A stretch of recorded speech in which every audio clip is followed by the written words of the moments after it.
চলন বিলের অনেক গল্প শুনেছি, ছবি দেখেছি। আমাদের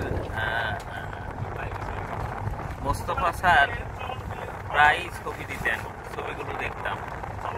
আজকে চলন বিলের বাস্তবে চলন বিল দেখলাম।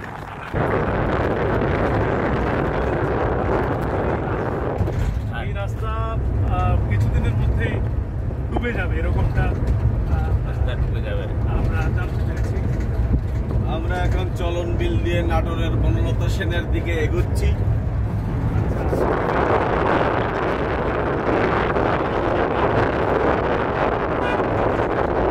এটা তো অনেক বড়, মানে মাঝখানে যারা জমি চাষ করে এরা আসলে কোন জায়গাকার জমি এটা খেয়াল রাখে কিভাবে? সেটা হয় না হয় রাখে, কিন্তু নিয়ে আসার দুঃসাধ্য ব্যাপার।